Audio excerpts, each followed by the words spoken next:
What's going on, y'all? Thanks for checking in the Khaliis Take. You know what to do. Hit that like, subscribe button. Also hit that notification bell just so you can get the newest and the bonus content first.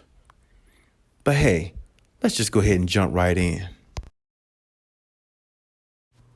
You know, Sports Illustrated puts out a lot of articles and things like that, and a lot of it's true.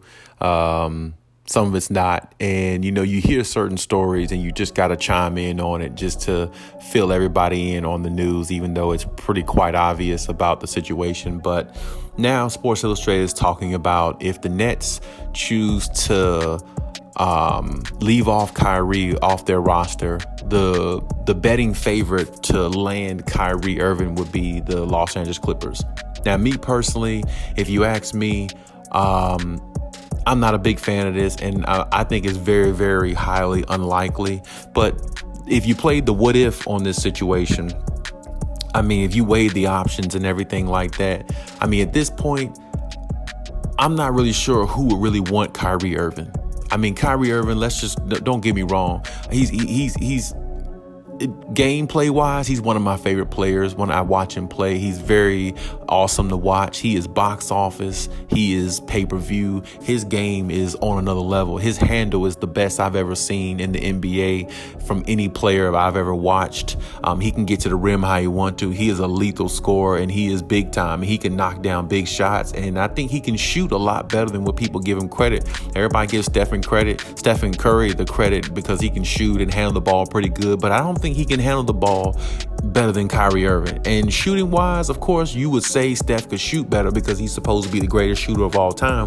But when you look in the playoffs, a lot of years out of his career, he didn't shoot the ball that great in the playoffs. And in the finals, he didn't shoot the ball great at all, which is the reason why he's never won a finals MVP. And I can't think of one superstar that's been on that level that's never won a finals MVP. And Steph is the only one. Now, he has a chance to do it this year, but we'll see what happens.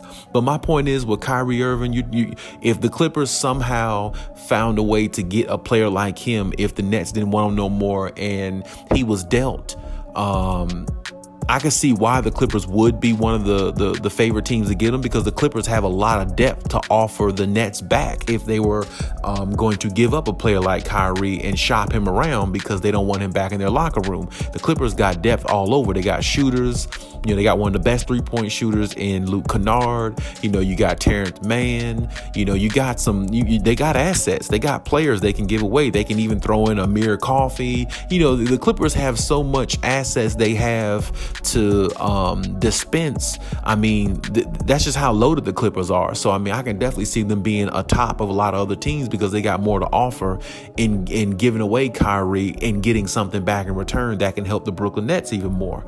But the only thing is, if you ask me, I think the Clippers shouldn't even look into the situation or shouldn't even sniff at it because, I mean, when you think about Kyrie, a lot comes with him. He is a great player. He is one of the best players in the league. He's a top 10 player, if you ask me, you know, when healthy and everything. But when you think about Kyrie, look at all that comes with him. I mean, there are times where you see certain things and you think Kyrie Irving is you know, is going to change his mind about basketball. Like, I mean, even Stephen A. Smith said it the other day when this, you know, war thing would, you know, happen and going on and certain things going on in life.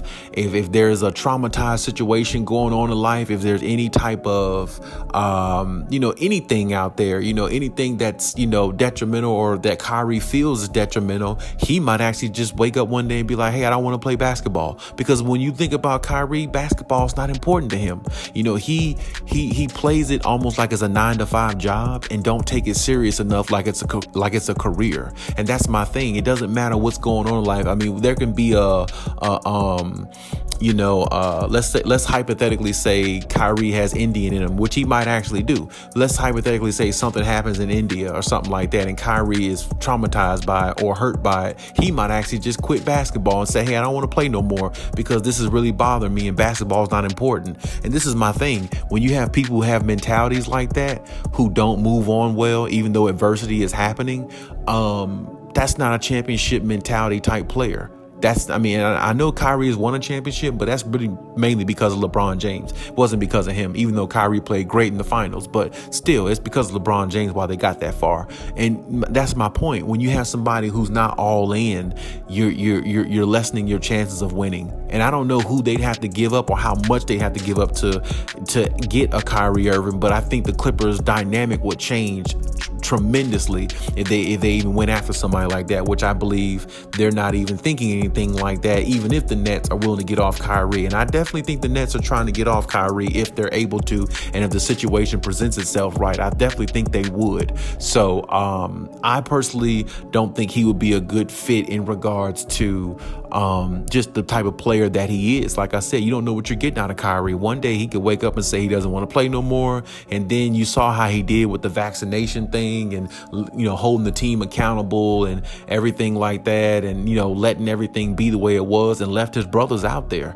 You see what I'm saying? Until they lifted that mandate, or, you know, the Brooklyn Nets decided to let him come back and play part-time basketball, he was going to leave it the way it was. Kevin Durant was going to be out there by himself with those guys without Kyrie's help, because Kyrie is just either being selfish or, you know, like I said, he's just his own guy. You know what I'm saying? He looks at things his way, and it's either his way or the highway. And that could be good at times, but more so that could be bad, because it rubs people the wrong way, and it doesn't give you a good look or a good outlook when you're going into new situations. And this is why I said, for Kyrie, you know, to be valuable to any team, even the team that he's currently on, he has to be all in. That's the only way you win championships. You can't win championships with some players thinking, oh, this is just a 9-to-5 job. I come to play basketball because I'm good at it. I'm an artist, but I don't need this. You see what I'm saying? You're not going to win championships like that. And that's the problem with Kyrie. And that's the reason why Kyrie hasn't won a championship since LeBron pretty much carried that team throughout that season. And Kyrie did his due diligence too. Don't get me wrong. Kyrie had a lot of big games himself. So don't get me wrong there. But still, that's the reason why he hasn't reached that plateau, because it's like, you know, Kyrie is really like mentally checked out a lot of times. And I don't really feel like Kawhi Leonard would deal with somebody like him really well, because I think he would get along with him, but I don't think he would deal with his antics, because it's like, it's not helping the team win. So it's like, to me, why even put Kyrie on there if, you know, he's going to be more of a distraction than a help? And to me, that's all Kyrie is. He's more of a distraction than he is a help. He's a great player. He can put up points. He can score. He can, you know, razzle dazzle. He got the best handle in the league, all those things. But at the same time, what does all that mean when you're not playing? What does all that mean if the guy or the player is not mentally all in? And every time I watch Kyrie play, I see somebody who's just very talented. I don't really see somebody who's mentally all in, going for all the chips and all the marbles, trying to win a championship. It's like Kyrie has the mentality of, if we win a championship, good. If we don't, we don't. And that's the mentality that he plays with sometimes. I mean, you look at this series against the Boston Celtics, there's no way in hell that Kyrie and Kevin Durant should get swept by Jason Tatum and Jaylen Brown. I like Jason Tatum, Jaylen Brown. I like, you know what I'm saying, what they have. I'm not a Boston fan, but I do like some players on their team. You see what I'm saying? They do got some really good pieces, and I think they can really, you know, make a run in the East this year. But at the same time, they shouldn't be good enough to sweep the Brooklyn Nets with two of those dynamic players on there. It's just no way possible. Or it wasn't no way possible up until the time that it happened, which is a day or two ago. So, I mean, it's you know, when you look at Kyrie and all that comes with him, he's really not worth it. He's really not worth it. Uncle Drew is dope. Uncle Drew is, you know, one of the most exciting players we ever seen, but he's not the most sane players we ever seen. He's one of the most peculiar players we ever seen mentally, because he thinks of things that really doesn't help his team or put his team in position to be as good as they can be. You see what I'm saying? And the way he goes about doing his business sometimes not only rubs everybody in the locker room the wrong way, it rubs the front office the wrong way, and it really gets him put in situations that he doesn't need to be in. Because think about it, he still really should be in Boston. If he went to Boston with a better mentality and a better thought process than what he had at the time, which was, it's all about me, I'm the star player, I'm taking all the shots, and give me the ball at any point in time I ask for it, and let me do my thing. if he would have came there with a better mentality, you know how good Boston will be now? Actually, Boston might have won a championship by now.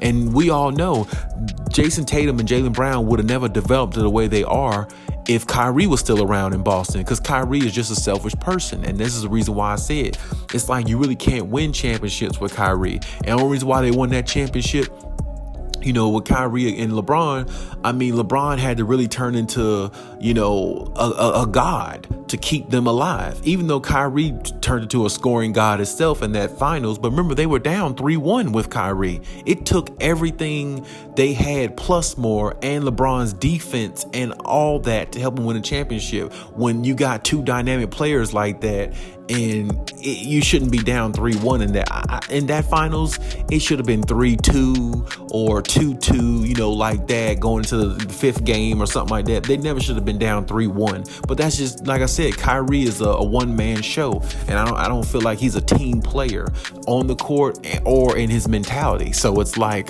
you know, when you have players like that, that's disrupting the locker room. And, you know, the Clippers have a good locker room. They got a good nucleus of players and everything like that. And, you know, adding a player like Kyrie to it can tear the whole operation down. It really can. So I personally think, you know, even if the Brooklyn Nets are off Kyrie and they're really trying to ship him somewhere, I think the Clippers should definitely look elsewhere and don't even turn their head towards that situation, because it's going to put you in a situation that you're not in now, which is in a worse situation, because Kyrie is not only injury prone himself at times, but he's also a disruption in the locker room and rub people the wrong way, where the locker room really gets divided. And that's exactly what happened in Brooklyn, if you can't tell. I mean, James Harden was there at one point. Now James Harden left because he couldn't deal with Kyrie. And, you know, we've heard rumblings about him and KD had a rift only because of the Kyrie situation.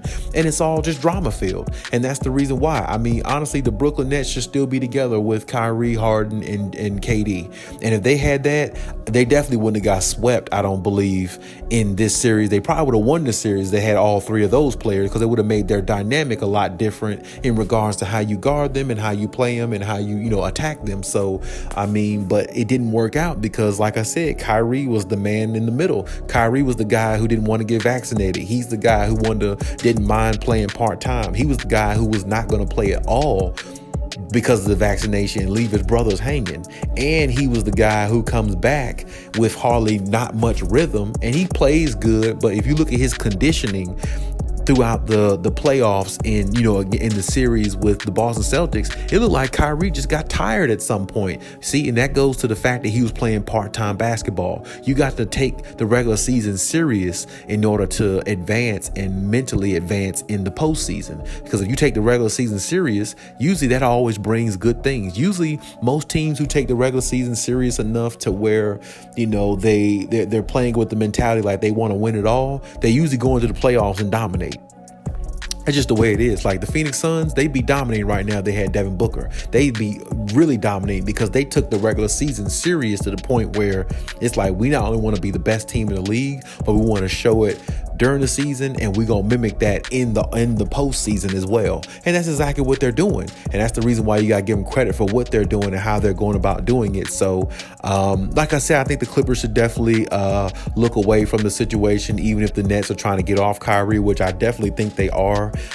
Even though Kyrie says he wants to come back, I think there's some in the front office that says they don't want him back based upon getting swept, not being available for your teammates, playing part-time, causing a rift through everybody and making things uneasy in the locker room, having James Harden want to leave the team, leave a three-headed monster dynasty type team that they had to go play with Joel Embiid, who is a good superstar player, but he's always pretty much been injury prone himself.